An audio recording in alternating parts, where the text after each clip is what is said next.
Jay, so we've been seeing some clips about with Mysonne talking about this coward culture and that whole movement.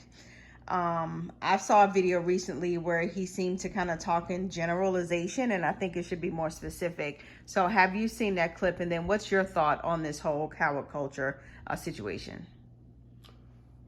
I think that he's absolutely right. Well, I think that I agree with what he said. It is a coward culture situation, and the fact that people, men are taking advantage of women and elderly people, killing them, robbing them, stealing, and all that other stuff like that. I wholeheartedly agree.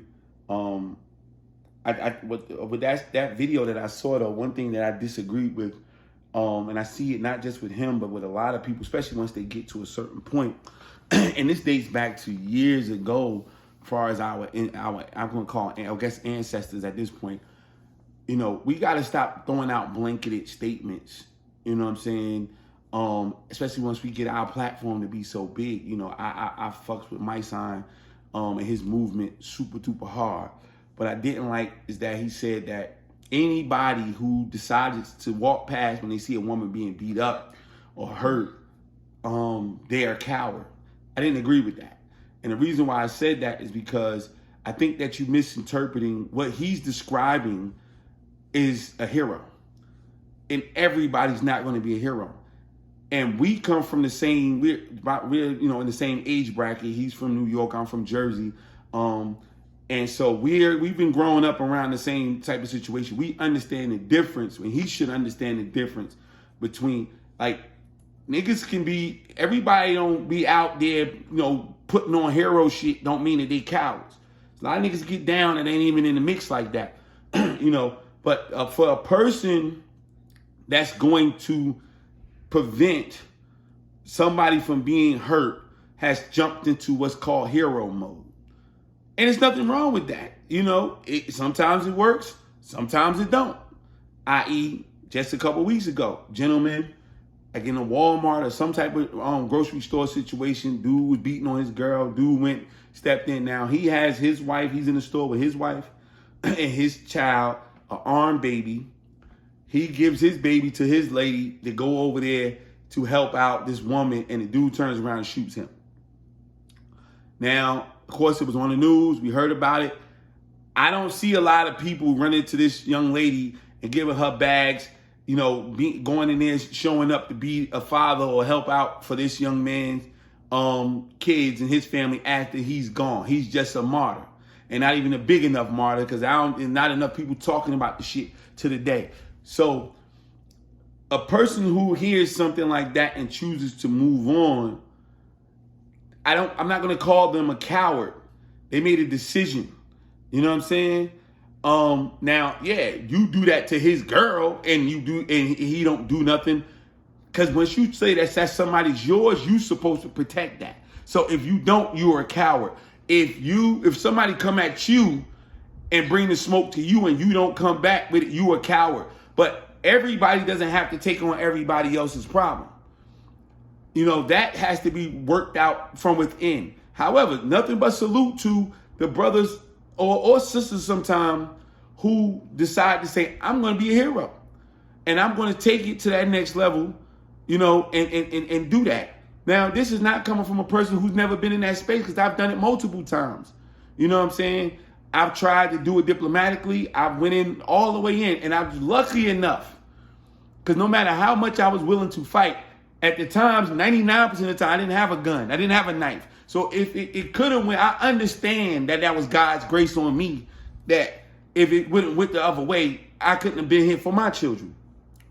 Now, what we have to understand is that what the coward culture of that piece is that the brothers who are there around them and supporting and condoning their brother putting his hands on a young lady, the brothers who are filming this shit while they're doing it, those are stone cowards. And that's where the culture comes in, that because culture means that this is something that's been bred. This is something that's been injected into that circumference. That's why, like, different businesses have different cultures, different neighborhoods have different cultures, different households, families have different cultures. It's what's being bred in that space. So how do you inject that? Become a part of that family. Actually work with that family completely. But that shit is something that's fixed from within. Back in our day, and this is why that's kind of inflammatory and it's kind of dangerous to have that blanketed statement mindset, because we look at brother MLK and brother Malcolm X. Once they started understanding that those people who we're alienating by just calling, if you don't do it this way, you're this. When they understood that that wasn't the right rhetoric, that's what they got killed for. You understand? So like when MLK was down with the nation and he was just talking about, oh, the so-called Negro leaders and this person, that person. And when he went away and came back and started understanding that even though we have different beliefs, we still have the same common enemy. We have a different approach. MLK was nonviolent. He ain't had no problem with the smoke. Okay, here you go. Now I come back, I get that. I'm about to partner up with these cats, with these what I used to call so-called Negro leaders. Boom, they whack them. When MLK is saying nonviolent, march, do this. I want my freedom. I want to vote. I want to do that. Whatever. Yeah, some people had beef, especially people in the South. But it became a real national problem when he said, we're going back to Washington, D.C. and I'm coming back with a fucking check. And he started calling out the things that they did with the money and how they gave white people all these, subsidies to get housing at pennies on a dollar, to get education, get training, to have the field, given all this land and all of this shit. When he started talking that real shit, they whacked him. Let's start. I don't want nobody to get whacked because y'all doing a hellified job as activists.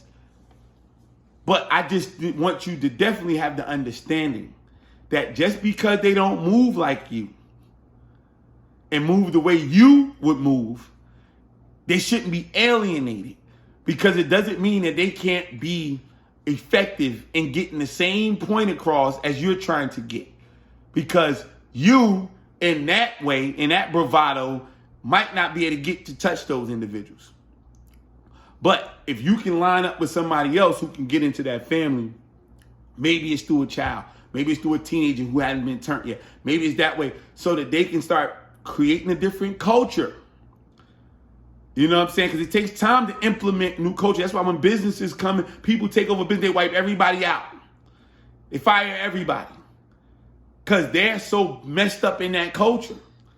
What you think? Deion Sanders took his job, let everybody go. He kept like 2 players. Everybody else was new. Because they were used to the other culture. They're not used to this culture. Now, we all know it's been shit that happened to us in the 90s.